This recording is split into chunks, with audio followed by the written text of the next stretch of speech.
Paz do Senhor, igreja. Eu quero dividir com você uma palavra hoje, e uma palavra sequencial. Quantos lembram da primeira palavra do culto do domingo retrasado? Aí, viu? Alguém já se adiantou e gritou Machado. Vocês lembram disso? Quantos lembram o versículo? Eclesiastes 10, olha aí, tá vendo? Deu para gravar. E na semana equalização. E na semana passada nós falamos de algumas coisas. Quantos lembram o tema da mensagem da semana passada, que faltava uma letra? Então, faltava uma letra na colheita, que ficou coleta. Mas qual era a frase toda? Vocês só gravaram que faltou uma letra, né? A parte ruim todo mundo lembra, não é? Ninguém lembra, gente?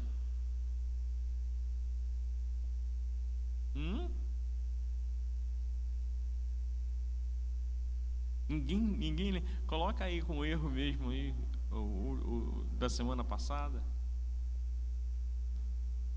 Uma colheita de fé. Esse era o tema da semana passada. Deixa eu dizer uma coisa para você. Você precisa, irmãos, criar o hábito de anotar. Toda vez que eu vou ministrar uma palavra ela é de um texto expositivo, principalmente dos textos expositivos, existem mensagens temáticas, existem mensagens expositivas. Há pastores, por exemplo, que dizem que toda mensagem deveria ser plenamente expositiva, de você pegar um texto e trabalhar aquele texto. Mas há mensagens que são temáticas. Você vai falar sobre o amor, então você usa vários textos da palavra de Deus que te dão base para aquela argumentação. E antes de ministrar uma palavra, principalmente a mensagem expositiva, que eu gosto muito, eu não consigo fazer sem antes ler o texto, no mínimo aí umas 7, 8, 10 vezes o mesmo texto. Porque você vai achar as riquezas do texto à medida em que você vai absolvendo esse texto. E eu passei prova na semana, no domingo retrasado e no domingo passado. Porque no domingo retrasado eu esqueci o tablet, onde a gente geralmente anota, né, toda a sequência. E se não tivesse no coração, se não tivesse na mente, se não tivesse sido meditado durante a semana, eu ia chegar aqui, irmão, ia pregar sobre outra coisa. Semana passada eu fiz questão de trazer, estava tudo certinho, igual hoje. Não abriu. Se a palavra não tivesse no coração, se eu não tivesse meditado, se eu não tivesse lido de novo, lido mais uma vez, eu não teria conseguido pregar para os irmãos na sequência que eu desejaria. Igual hoje. Hoje eu separei alguns versículos e é difícil você gravar uma sequência muito grande de versículos.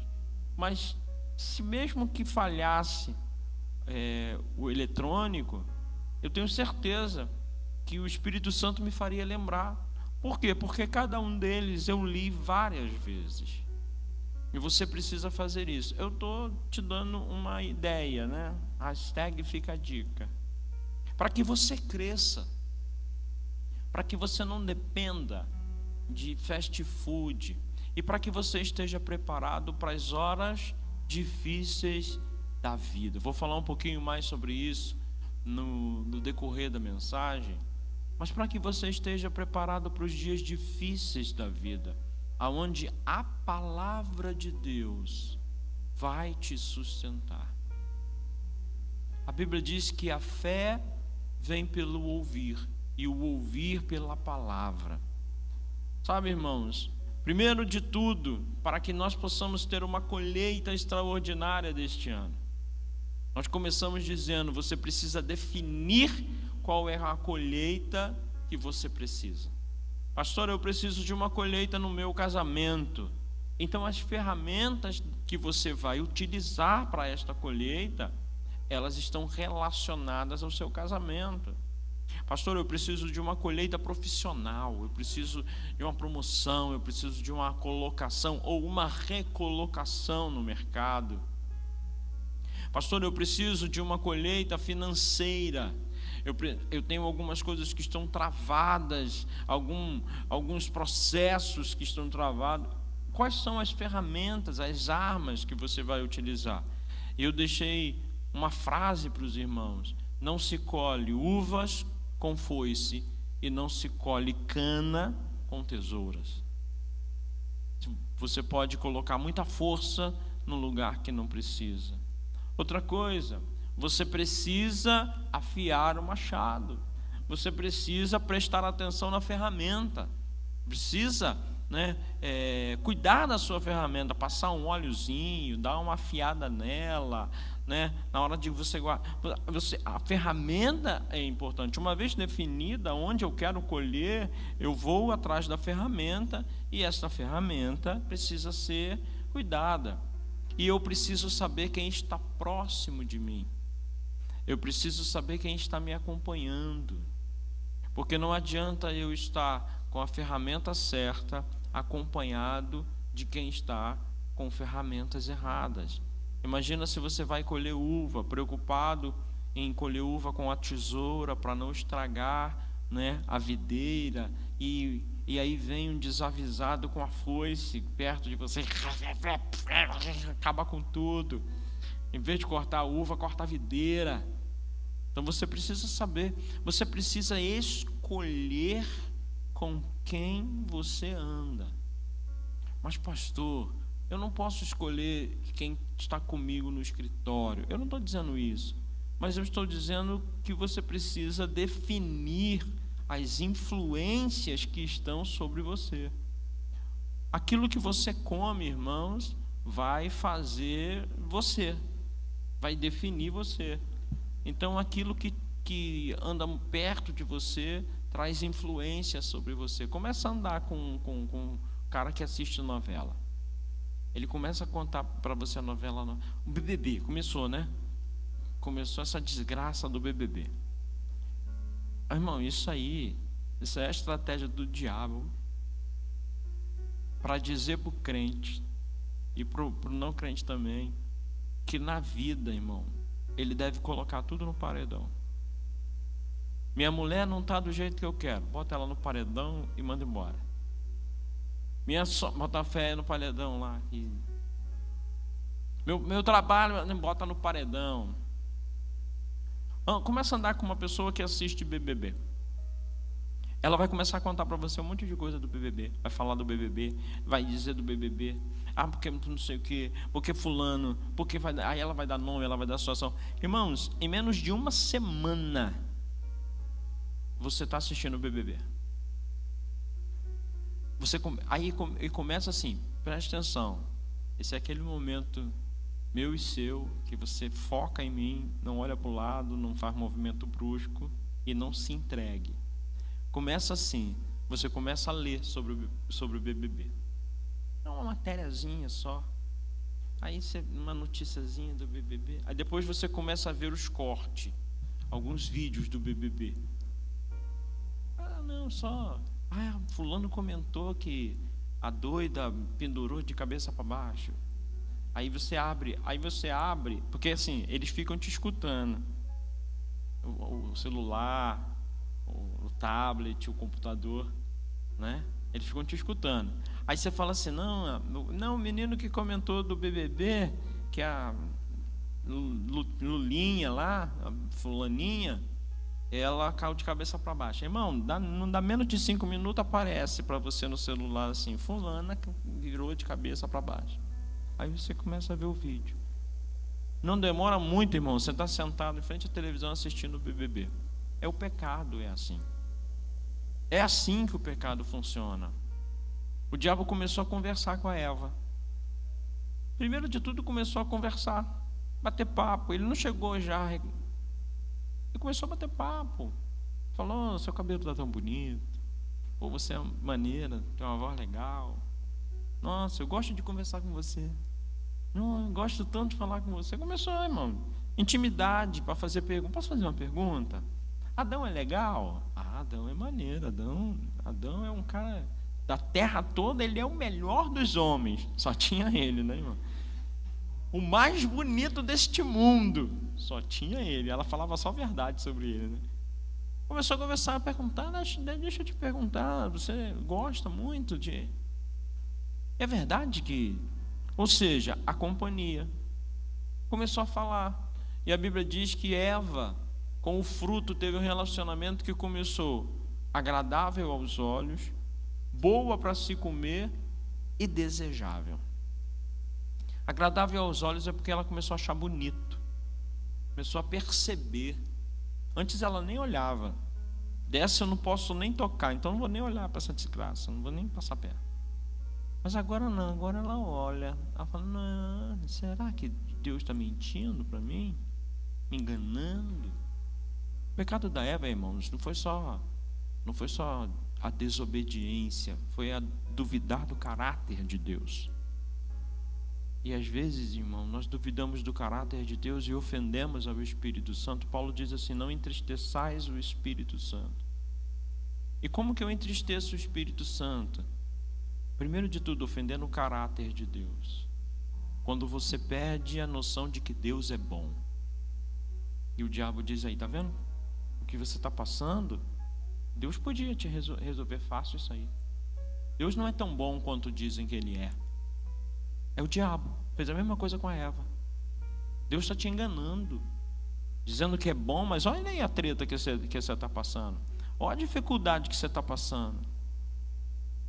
Quantos de nós, irmãos, passam por dificuldades que outros nem imaginam?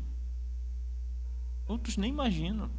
Vê bonito assim, ó, na igreja, feliz, cheiroso, bem arrumadinho, mas não sabe o que está esperando amanhã, segunda-feira, tendo que equilibrar: pago a água, pago a luz, e agora como é que eu pago uma das duas? Tendo que dar uma ideia para o cara da luz que foi cortar, voltar depois, porque você vai correr atrás para pagar a conta.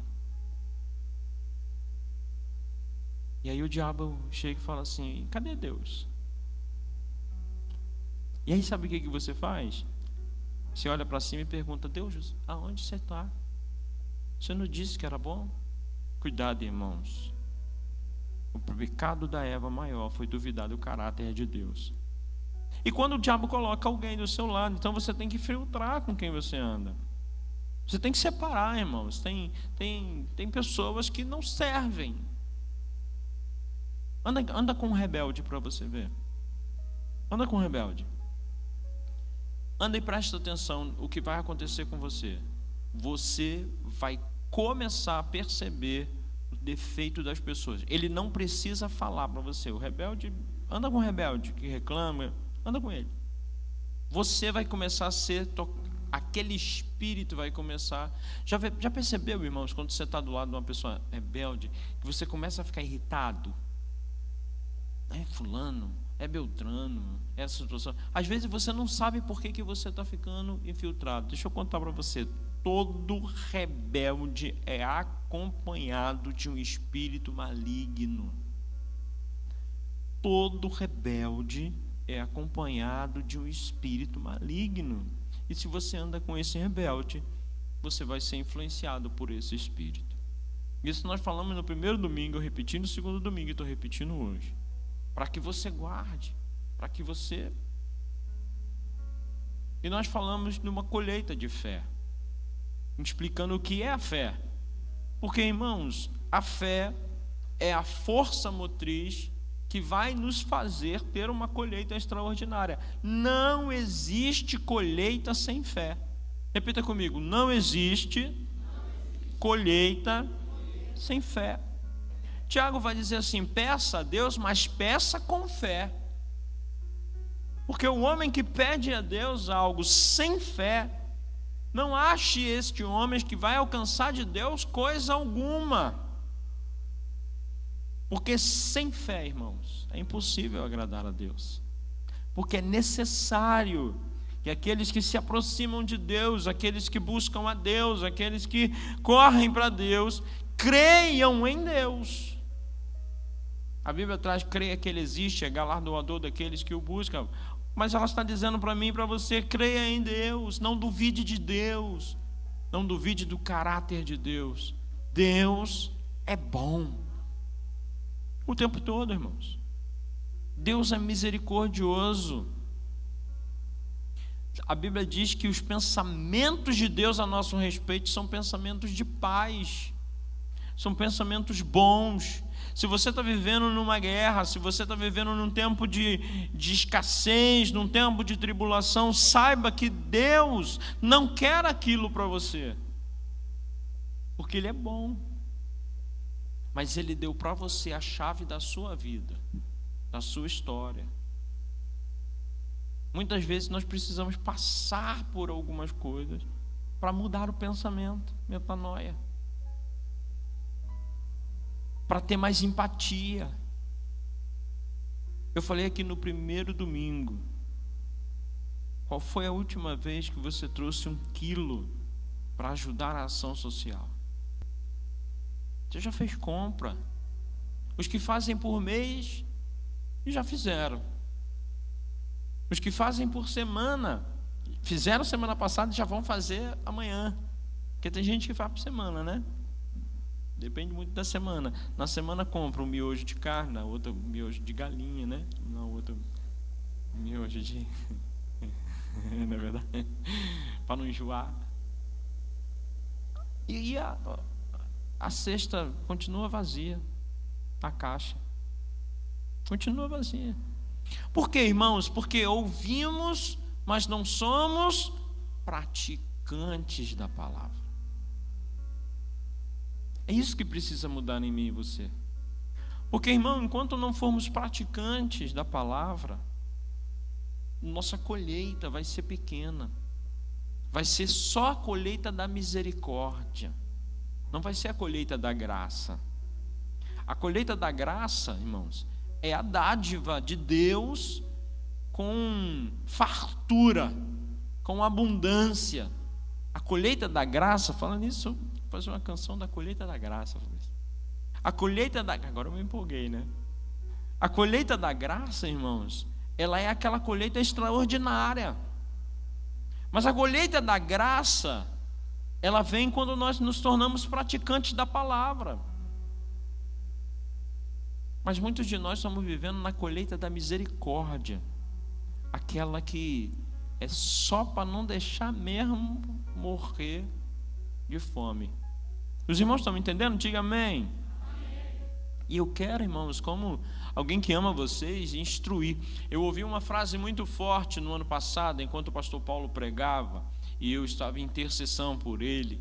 E teve uma hora que a quinta-feira para mim sempre foi eu estava conversando com ele esses dias, sempre foi o ponto-socorro, né? O dia do ponto-socorro, aquele dia do fogo, da queimação, que você sai daqui doido, sabe, irmão? Que você sai daqui chacoalhado, onde você presencia cura em você, em outros, onde você vê milagres, maravilhas.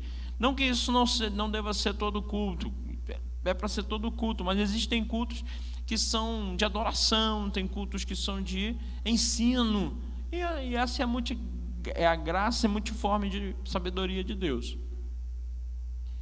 E ele estava um dia, numa quinta-feira, ensinando, e eu falei: puxa Deus, mas eu queria ver hoje, eu queria ver a cura, eu queria ver a revelação, eu queria ver pau quebrar, né? E Deus falou para mim assim, ó: instruindo para romper. Essa frase ficou no meu coração. E quando Deus deu o tema desse ano, Deus disse para mim: janeiro precisa ser um mês de colheita de fé. E a fé, ela vem pelo ouvir a palavra de Deus. Mas não é só ouvir que Davi matou Golias e você vai derrubar seu gigante. Pedro andou sobre as águas e você vai viver milagre. Também isso, não tem nada errado com isso não, a Bíblia enfatiza. Mas também para dizer para você, não adianta nada você desejar uma colheita extraordinária se você não for praticante da palavra. E como que você vai ser praticante da palavra se você não tem o cuidado de guardar a palavra? Então guarde a palavra, guarde a instrução, porque a instrução vai fazer você romper, em nome do Senhor Jesus. Amém? Depois dessa recapitalização, isso aí, recapitulação, né? Depois dessa recapitulação, ó, tá vendo como é que eu sei? Quero falar sobre, ainda essa semana, falar sobre algumas coisas relacionadas à nossa colheita extraordinária deste ano. Falamos das definições, falamos da colheita de fé, que é necessário, o que é necessário ir para a colheita, né? Levar um carrinho de mão, levar aquela carrocinha, levar cestos. Se você vai colher uva, você leva cestos. Se você vai colher mamão, você leva uma carrocinha, melancia, você tem que levar um carrinho, né? E assim você vai, é a fé. Hoje eu quero falar sobre 4 colunas que você precisa, 4 ferramentas que você precisa levar para a colheita, independente de qual colheita você desejou. E a primeira ferramenta que você precisa levar para a colheita é algo que eu e você talvez não fomos ensinados como deveríamos sobre ele. É a ferramenta do jejum. Pastor Luciano Subirá escreveu um manual sobre o jejum, irmão, um livrão assim de umas 400, 300 e pouco, 400 páginas sobre jejum, que eu indico para você. É um livro barato, não é um livro caro, é um livro barato. Você consegue comprar no Mercado Livre pelo mesmo preço, no orvalho.com ou em qualquer livraria online, e aprender sobre o jejum. A primeira ferramenta é o jejum. Sabe por quê, irmãos? Porque o jejum muda decretos. Diga comigo, o jejum muda decretos. Muitas das vezes você pode estar sobre a influência, vamos dizer assim, ou sobre o resultado de um plantio errado. Eu estou colhendo porque plantei errado. Estou colhendo porque fiz coisas erradas. Estou colhendo porque não tive cuidado no plantio e estou tendo uma colheita ruim. O jejum pode alterar a sua colheita. Vou dar um exemplo para você. Nínive, a cidade de Nínive. Deus levanta um profeta chamado Jonas. Profeta chamado Jonas, para ir a essa cidade e dizer para essa cidade, em 4 dias, 3 a 4 dias, não lembro agora, Deus vai destruir esta cidade, por causa da rebeldia de vocês. Vocês plantaram isso, vocês pediram isso, vocês buscaram isso, e Deus agora vai trazer para vocês uma colheita sobre este plantio. Às vezes a pessoa plantou errado no casamento, não soube se relacionar, veio de um casamento do pai e da mãe, onde o pai e a mãe tinham uma maneira de se comportar, brigando, era uma maneira aquela confusão já era comum na sua casa, discussão, falação, aquela brigaiada, aquela confusão. Aí você pega uma moça que vem de um lar onde a coisa é mais devagar. Por isso que a Bíblia fala do jugo desigual. Você precisa do tempo do namoro, porque você precisa conhecer do ambiente que ele vem. Você precisa saber da onde que ele sai, ou da onde que ela vem, porque também o contrário é verdadeiro. E aí ela vem, mas eu vou usar o da mulher, que geralmente é mais comum. Ela vem daquele lá sossegadinho, que o pai e a mãe falam baixinho, quase não tem maior paz. Já viu aquele lar em que as pessoas conversam sussurrando? Elas falam assim, vai ser, até difícil de entender. Você fala, quer? Aí ela vem desse lar, onde as coisas são negociadas, onde as coisas são, meu amor, tudo bem, né? Já aprendeu. E ele vem desse lá que o pau quebra, fala, você é um idiota, você que é burra pra caramba, deixou isso aí. Então idiota, quebrou um copo, você que é burra, deixou no meio do caminho, não sei o quê. De um linguajar assim, sabe, irmão? Comum, acostumou. Aí o cara casa, ela casa. O que vai acontecer, irmãos? Ela vai se sentir arrebentada, porque ele vem para isso. É casamento, ele fala, vou imitar meu pai.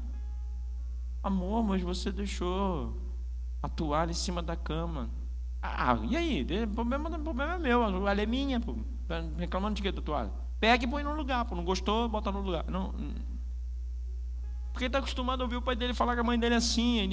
O pai dele é mãe dele. A mãe nem liga mais, porque ela já acostumou. É o casamento deles, mas não é o casamento dos pais dela. Estão entendendo, irmãos? Esse casamento não vai durar muito se o cara não se tocar. Se ele não prestar atenção no sogro e na sogra. Como é que meu sogro e minha sogra falam? Então é por isso que ela fica de cara feia. Irmãos, elas já ficam de cara feia.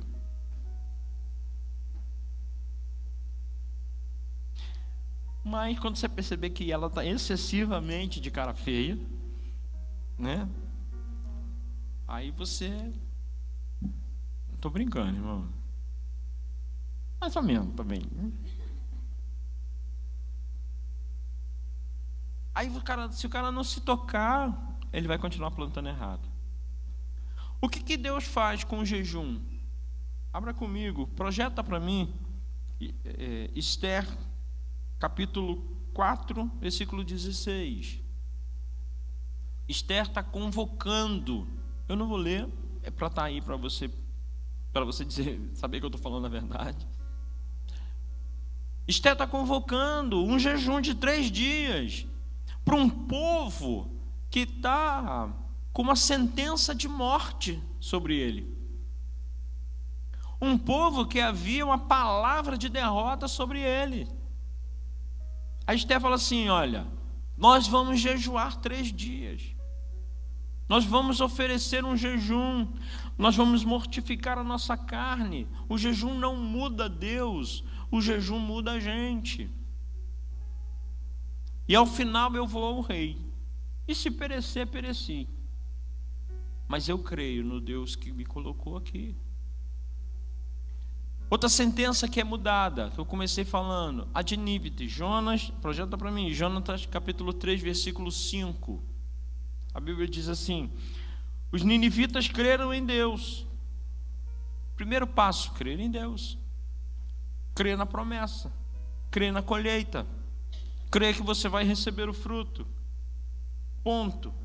Proclamaram um jejum e todos eles, do maior ao menor, vestiram-se de pano de saco. Era comum, quando estavam em jejum, se vestir de pano de saco nessa época. Creram em Deus. Creram em quê? Na palavra que Deus falou, vou arrebentar com todo mundo. Vou matar todo mundo, não vai sobrar ninguém. Vou acabar com Nínive, estipar vocês da face da terra. Eles creram. Eles perceberam. Eles pensaram, não é maldade de Deus, é nossa colheita. Nós plantamos isso. Eles falaram assim, mas tem uma ferramenta que traz misericórdia. O jejum. E eles vão e ficam em jejum. E a Bíblia diz, irmãos, que Deus não fez o que tinha dito que ia fazer com Nínive. Por isso que Jonas ficou chateado, aborrecido. Mal criado Jonas, né? O Jonas queria ver o povo tudo se lascar, né? Mas a misericórdia triunfou sobre o juízo. O jejum muda decretos. Pastor, plantei ignorância com a minha esposa, plantei abandono, plantei... Estou usando casamento, irmãos, Porque é um lugar mais difícil da gente trabalhar e da gente mudar a colheita. É um lugar mais difícil. Porque precisa de uma ajuda mútua, porque o outro lado também tem que ajudar, né, irmãos? Você começa a mudar o plantio, a pessoa pergunta assim: o que foi? Está escondendo o quê? Está escondendo o quê? O que você aprontou dessa vez? Não, aí já sobe aquela raiva. Não é verdade, irmão? O capeta fala assim: vai, tenta, para você ver. Vai dar em nada isso aí. Isso eu estou usando no casamento. Mas é o relacionamento com o pai, o relacionamento com mãe, é o relacionamento no trabalho. É qualquer tipo de colheita que você tenha plantado mão. Joel 2, capítulo 2, versículo 12. Deus diz assim: agora, porém, declara o Senhor. Olha, é Deus que está dizendo em Joel. Declara o Senhor: voltem-se para mim de todo o coração, com jejum, lamento e pranto. O jejum é uma ordenança de Deus. Assim como a ceia, assim como a oferta, o dízimo, o jejum, a oração, a leitura bíblica. O jejum é uma ordenança de Deus. É uma ferramenta. Quer mudar o decreto? Quer mudar as circunstâncias? Começa usando essa ferramenta. Eu vou esperar passar o carnaval, para que a gente possa fazer novamente, vai bater aí fevereiro, março, como no ano passado, nessa mesma época, para a gente fazer o nosso jejum. Quantos lembram do nosso jejum de 21 dias? Nós vamos fazer de novo depois do carnaval. Diga um amém, irmão. Amém, né? Primeira semana, agora começando a se preparar, irmão. Primeira semana uma refeição, segunda semana carne, terceira semana as delícias. Eu ia propositalmente fazer isso antes, para bater carne no feriado agora, você não comer churrasco, e as delícias no feriado de carnaval. É bênção, irmão. 4 dias sem pizza, sem hambúrguer, sem Coca-Cola, sem pudim, sem bolo, sem bolinho de chuva, hein, irmã Maria? Irmão, mas a misericórdia triunfa sobre o juízo. Então vou esperar passar o feriado, o carnaval, para a gente fazer o nosso jejum coletivo, para alcançar a graça da colheita extraordinária. Para terminar essa parte, eu queria que projetasse Zacarias 7, versículo 5. Você precisa saber fazer o jejum. Nós não vamos nos aprofundar no assunto do jejum, porque eu tenho outros 3 para falar. Mas você precisa saber, porque olha a pergunta que Deus faz aqui. Deus pergunta ao povo: será que foi realmente para mim que vocês jejuaram? Sabe o cara que passou o dia todo sem comer porque não pôde? Estava para lá e para cá, trabalhou, não pôde almoçar. Aí no final do dia o cara de pau fala assim: Jesus, recebe esse jejum. Jejum não, desgraça, tu foi sem comer. Para de palhaçada. Ai, gente, preciso emagrecer. Vou fazer um jejum. Um jejum para quê? A pessoa ainda... Irmãos, tem uns cara de pau, porque a gente devia escrever um livro das lorotas que os crentes contam pra gente, mano. Um dia a irmã chegou para mim e falou assim: ai, pastor, vou fazer um jejum, estou precisando emagrecer, vou unir as duas coisas. Preciso fazer um jejum mesmo para algumas coisas e eu preciso emagrecer. Então, vou fazer um jejum aí, pastor. Vou comer só legumes, só coisinhas básicas. Eu falei: para quê, irmão, que você vai fazer esse jejum? Para emagrecer. Eu falei: tá vendo o motivo do jejum? Doida. Esse jejum Deus não vai receber, não. Vai sim, pastor, claro que Deus recebe. Falei: lê Zacarias, minha irmã, lê, em nome de Jesus, para você parar com essa palhaçada. Zacarias 7,5. Deus pergunta ao povo: será que foi realmente para mim que vocês jejuaram? Então, existe a ferramenta, mas existe o jeito certo de você jejuar. O jejum tem que ser para Deus. Fazer um jejum que agrade Deus. Amém? Segunda ferramenta, a oração. Jeremias 29:12 diz: então vocês me invocarão e se aproximarão de mim em oração, e eu os ouvirei. E se aproximarão de mim em oração, e eu os ouvirei. Você não vai chegar a lugar nenhum sem a oração. A oração de um justo, diz a palavra, move o dedo de Deus. A oração do justo pode muito em seus efeitos. Sabe, irmãos, eu não consigo entender o crente que passa o dia sem orar. Faz aquela oração 1,99 de manhã. Jesus, obrigado, abençoa aí esse dia aí, dá uma moral. A gente nem ora mais para almoçar, para agradecer a Deus o prato de comida, pão nosso de cada dia, não é verdade? A gente já sai comendo igual um doido, esfomeado. Paulo diz assim: orai sem cessar, orar em todo o tempo. A oração, irmãos, a oração faz homens normais, naturais, igual a mim e a você, nos tornarmos super-heróis, homens extraordinários. Quando eu digo homens, eu digo a raça, homens e mulheres extraordinários. Extraordinário, porque para ter uma colheita extraordinária tem que ter força, irmão. Porque não adianta você ter um campo, eu vou usar uva de exemplo, não adianta você ter um campo de videira cheio de uvas se você não tem força. Você imagina eu na situação atual, irmão, para colher esse trem. O Marlon já teria dado 3 voltas na videira e eu estou aqui no primeiro galho ainda, me equilibrando ainda para poder tentar pegar o meu cachinho de uva. E a oração é o que dá força. Olha o que a oração fez com Elias. Tiago, capítulo 5, versículo 17.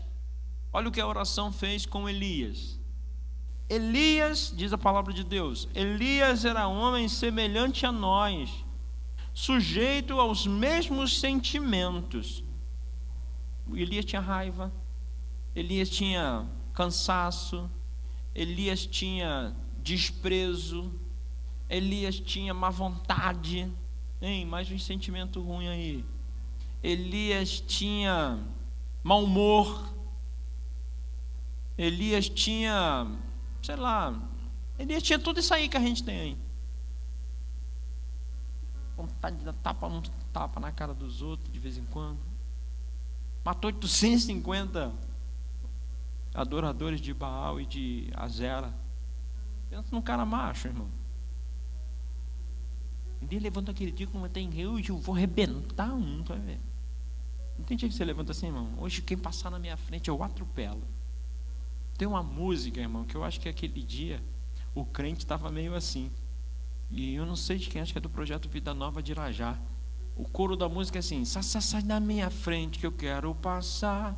A força que tenho é do Senhor da vida. Até aí, coisa linda, né? Mas a segunda frase diz assim: sai da minha frente que eu quero passar. Se não sair agora eu vou passar por cima. Que é isso, irmão? Que é isso? Tá bravo, né? Não é verdade? Mas não tem dia que você levanta assim, irmão? Doido para passar por cima. Hoje, se meu chefe me der bom dia, irmão, vou subir em cima da mesa, vou achar minhas calças e vai ser daquele jeito. Mano, você já pensou fazer uma besteira dessa? Hoje eu vou virar a mesa. Hoje se ele vir, porque hoje eu não estou bom não. Hoje eu acordei atravessado, hein, irmão? Não foi assim? Algumas pessoas eu acho que não. Eu nunca imaginei o Fabrício acordando assim.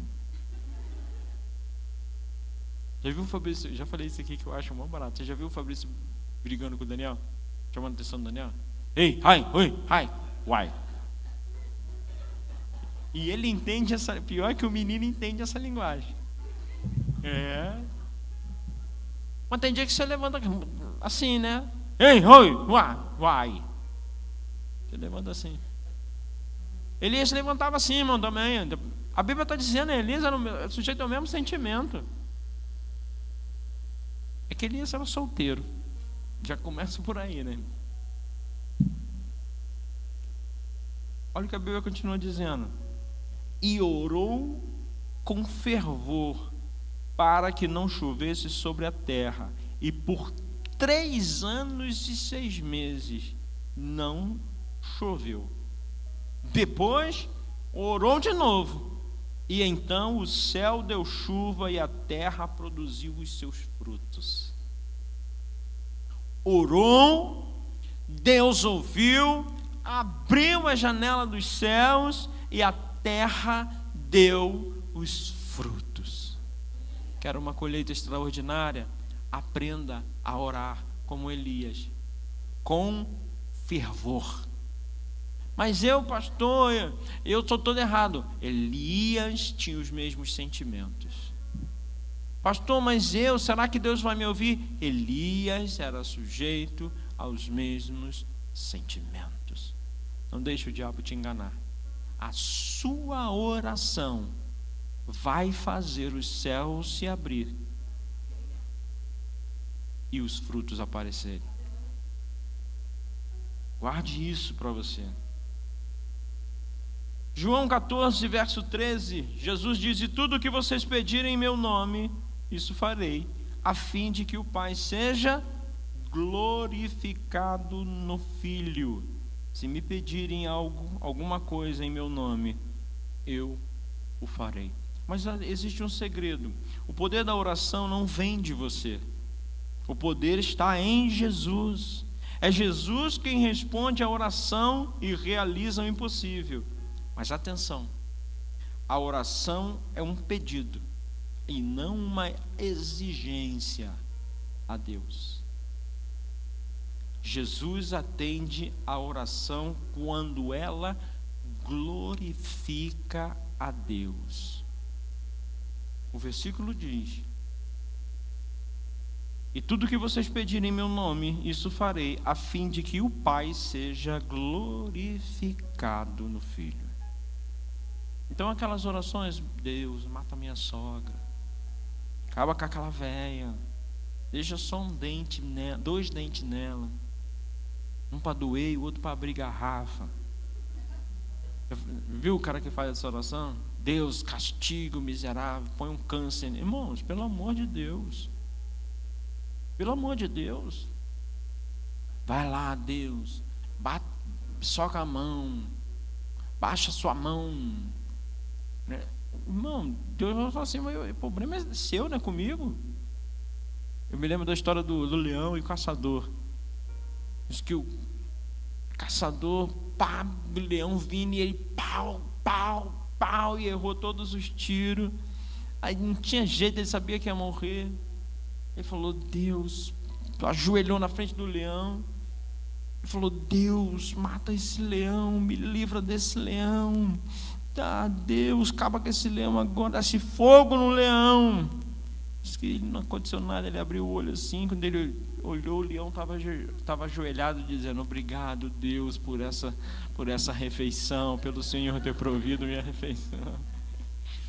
Irmão, é oração que não glorifica a Deus. Qual é a oração que glorificava mais a Deus? A do leão, que estava agradecendo o pão nosso de cada dia. Então, irmão, não estou falando de oração que glorifica a Deus, frutos que glorificam a Deus. Deus, me dá uma casa de praia lá no Rio de Janeiro para mim ir todo final de semana para lá. Deus vai olhar para você e vai assim: está amarrado. Vai para lá todo final de semana, rapaz, presta atenção, domingo é dia do Senhor. Fazer colheita. Oração que glorifica a Deus. Não estou falando que orar por uma casa não glorifica a Deus, estou brincando, é uma metáfora, amém, irmãos? Ore pela sua casa de praia também, ore pelas suas finanças, ore para que você seja abençoado nessa área, mas saiba que você precisa em tudo glorificar a Deus. Senhor, Me dá uma casa de praia lá no Rio de Janeiro para me levar o pastor a passar a semana lá. Olha aí. Já mudou o negócio, entendeu, irmão? A casa de praia para me emprestar para os pastores, para eles irem descansar lá. Não, irmão, já glorificou a Deus. Está vendo como eu estou brincando? Que pode mudar, a brincadeira pode mudar. Outra coisa, outra ferramenta. A Bíblia, irmãos. A oração é um jeito de você falar com Deus. E a Bíblia é a maneira em que Deus responde a você. A palavra de Deus é a boca de Deus. O Salmo 119, versículo 115 diz assim: lâmpada para os meus pés é a tua palavra e luz para os meus caminhos. Oi? Tento ir? 120. Isso. 119 é o Salmo, 120 é o versículo. 15, perdão. 105, irmão. Poxa, presta atenção. Vocês me confundiram todo também, irmão. Vou falar pra você. 105, do 119, do 100 e alguma coisa. Do senta e aprenda. Lâmpada para os meus pés é a tua palavra e luz para os meus caminhos. A resposta vem do Senhor. É Deus quem dá a resposta. É Deus quem tem a resposta. É Deus quem tem a solução. Encheu vocês de versículo agora também, só para vocês aprenderem. Escola bíblica, versículo pra caramba agora para vocês também.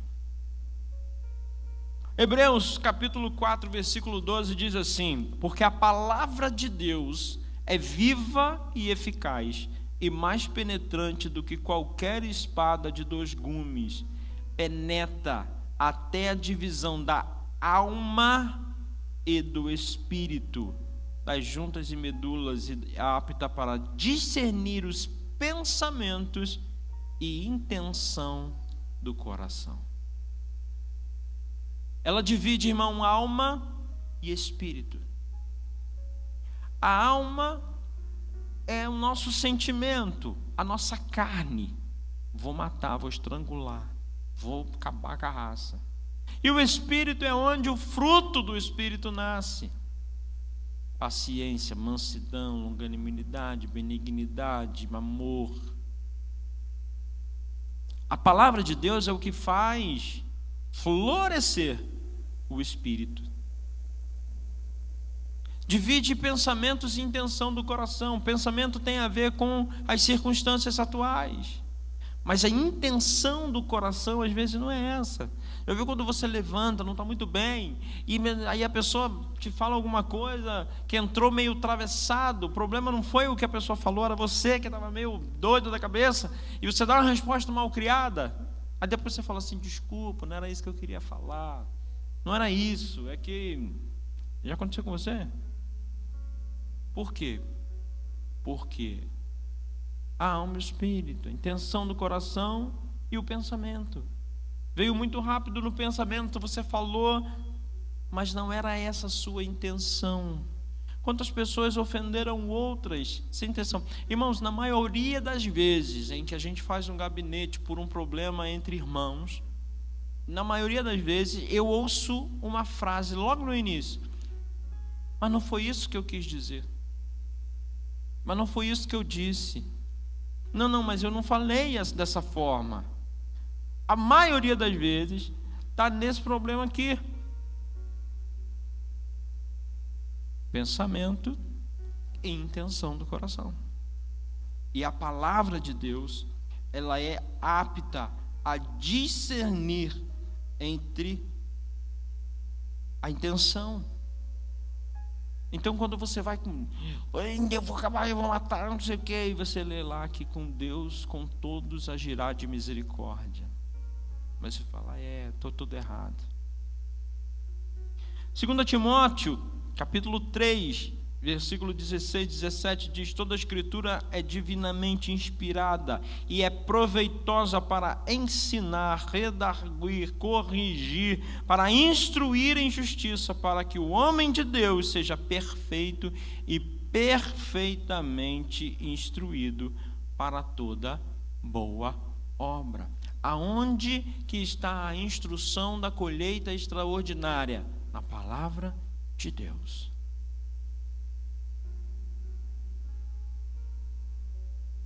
Tiago 1:22 diz: sede cumpridores da palavra, e não somente ouvintes, enganando-vos a todos com falsos discursos. E para terminar, você ainda lembra quais são as 3 ferramentas que eu disse até agora? A primeira é a segunda é a terceira é a palavra de Deus, e a quarta, a sua adoração através da oferta. Quero ler alguns textos com você. 2 de Coríntios, capítulo 9, versículo 11. Diz assim, preste atenção, irmãos. Quantos querem uma colheita extraordinária? Digam amém.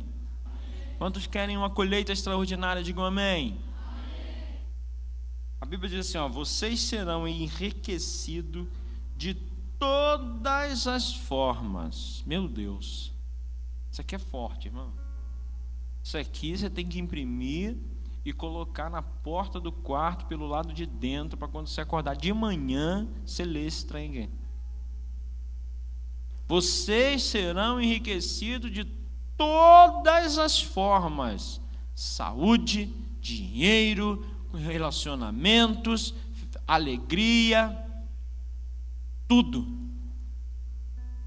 para que possam ser generosos em qualquer ocasião, por nosso intermédio.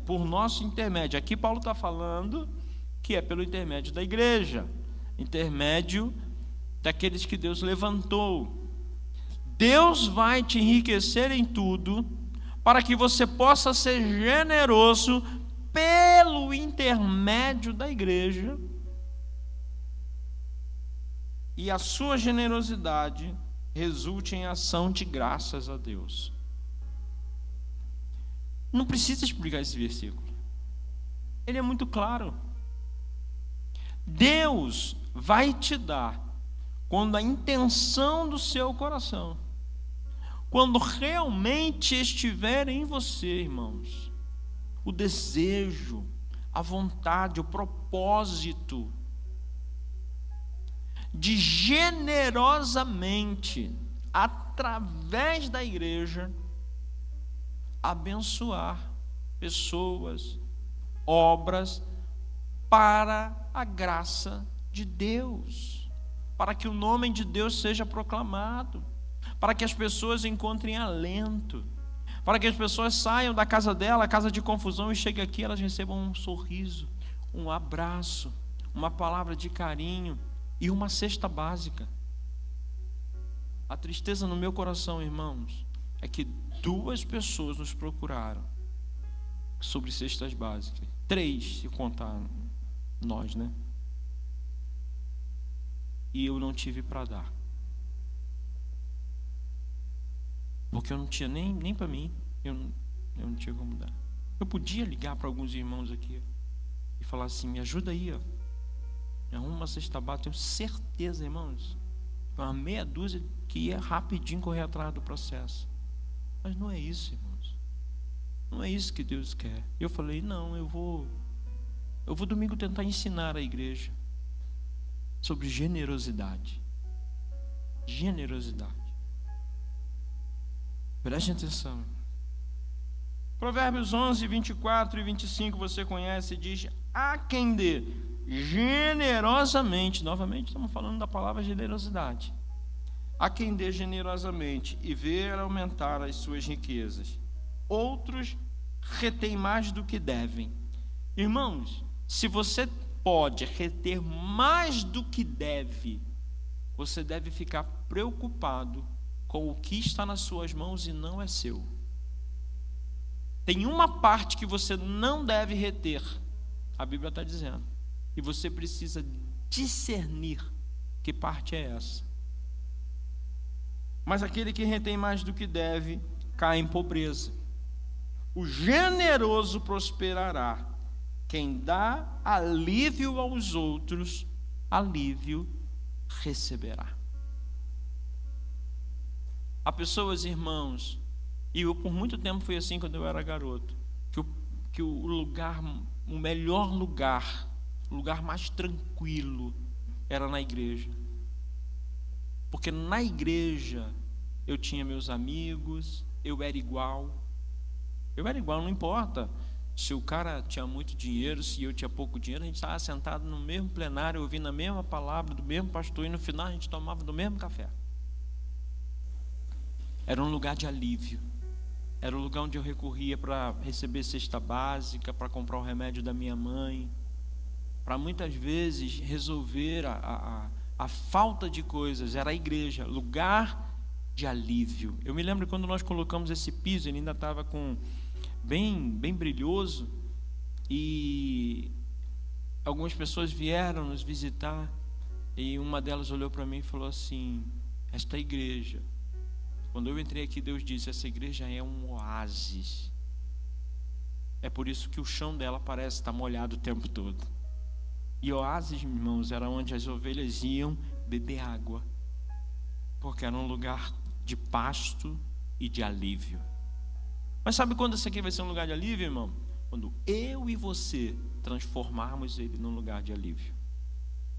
Como que eu faço isso, pastor? Eu queria muito transformar num lugar de alívio, sendo generoso. E aqui eu não estou falando só em você ir ali passar seu cartão, dar um dinheiro e... Não, eu estou dizendo de você ser generoso, cooperar com a igreja. Pastor, eu sei usar a roçadeira, eu sei colocar o piso, eu sei pintar a parede, eu sei fazer uma elétrica, eu sei ajudar, eu posso ajudar no bazar, eu posso ajudar na mídia, sendo generoso com o seu tempo, com o seu dom, com o seu talento, com aquilo que você tem, generoso. 2 de Coríntios ainda, capítulo 8, versículo 12. Porque como eu falei de oferta, eu quero terminar com esse versículo. O louvor pode subir, por favor. Quero terminar com esse versículo, porque muitos podem achar que a igreja fala muito em oferta, fala muito de dízimo, fala muito desse assunto. A gente precisa aprender, irmãos, que a gente fala para que a gente viva. Mas olha o que a Bíblia diz.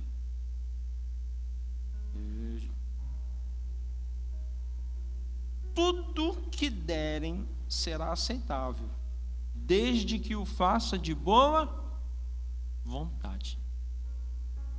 Desde que façam de boa vontade. Agora olha o final. De acordo com o que tem e não com o que não tem. Os irmãos nunca vão me ver neste altar pedindo para os irmãos fazerem loucura. Não, pega aí o dinheiro do seu aluguel e dá o dinheiro do seu... A menos que Deus dê uma ordem muito clara, né? Tem gente que pode ter recebido. Eu, só se for muito claro, irmãos, para me pedir para você algo que esteja além do seu alcance. É que esteja de acordo com as suas possibilidades, com as suas posses. Salmo 96, versículo 8. Quero pedir que deixe na tela. Deem ao Senhor a honra que Ele merece. Tragam uma oferta e entregue no seu templo. Outras versões dizem no pátio do seu templo, ou no local de adoração. Irmãos, oferta e dízimo é para ser entregue na igreja. Eu conheço alguns crentes que são administradores de dízimo, porque não gostam de entregar o dízimo na igreja, mas gostam de abençoar a igreja. Aí o cara chega, sei lá, aí fala para o Fabrício assim: Fabrício, Eu vou ofertar microfones novo. O Fabrício, puxa, que bênção, cara, glória a Deus. Ele não vai ofertar os microfones com uma oferta dos 90% dele. É que ele não quer entregar o dízimo. Ele quer definir para onde o dízimo dele vai. Deixa eu dizer uma coisa, você pode até estar ofertando, mas Deus nem recebe. Porque dízimo é entregue no altar da igreja. Dízimo é entregue ao templo, para as necessidades do templo. Deus levantou alguém para cuidar do templo. Você precisa entregar o seu dízimo no templo. Claro, você precisa olhar como que o seu dízimo e a sua oferta está sendo empregado, está sendo utilizado. Você vai na igreja, não tem melhoria, não tem obra social, não tem nada disso, e você está dando um grande dízimo e oferta, você vai ficar de olho, é natural. Mas você não pode definir para onde vai o seu dízimo. A oferta, irmãos, é dos 90% que ficou com você. 10% é devolução daquilo que Deus... Por isso que a Bíblia diz que há uns que retêm mais do que deve. Não vai te levar a uma colheita abundante. E eu estou te ensinando. Amém, irmãos? Instruindo para romper. Amém? Mas eu quero nessa hora orar pelas famílias da igreja. Orar pela sua casa, pelo seu lar. Para que Satanás não roube de você essa palavra, essa mensagem. Para que o seu coração não seja blindado nessa hora.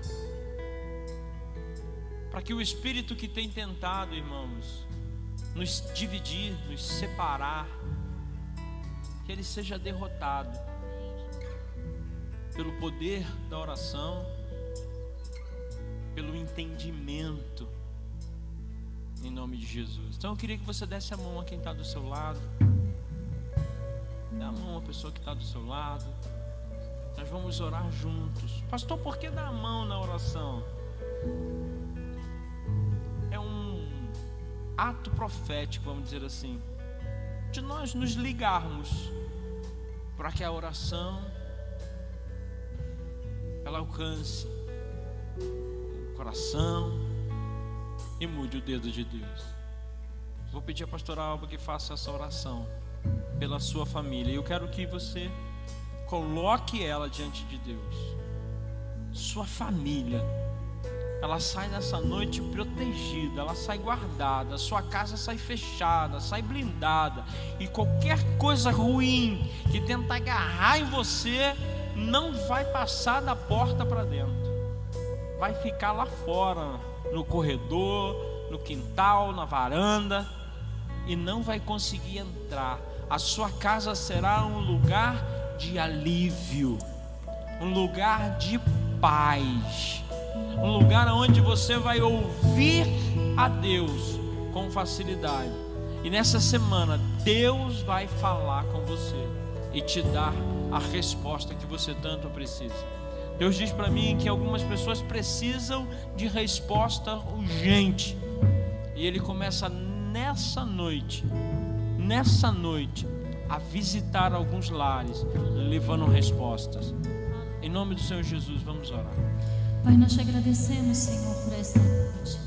Nós te agradecemos, Senhor, por esta palavra, porque ela nos alinha, ela nos direciona, ela nos mostra, Senhor, as ferramentas em qual nós vamos, ó Deus, nos apegar, que é a leitura da Tua palavra, porque guardando a Tua palavra no nosso coração, ela impede de pecarmos contra o Senhor. Guardaremos os Teus mandamentos, os Teus estatutos e os Teus decretos, para, Senhor, não pecarmos, ó Deus, para estarmos, Senhor, na direção correta, porque sabemos que o Senhor tem caminhos melhores, o Senhor traçou caminhos melhores melhores. O Senhor tem pensamentos melhores que os nossos, que são pensamentos de paz e não de mal, para vos dar uma direção. Por isso, Senhor, nós nos apegamos a Ti, Senhor, a Tua palavra que é viva, é eficaz, é poderosa.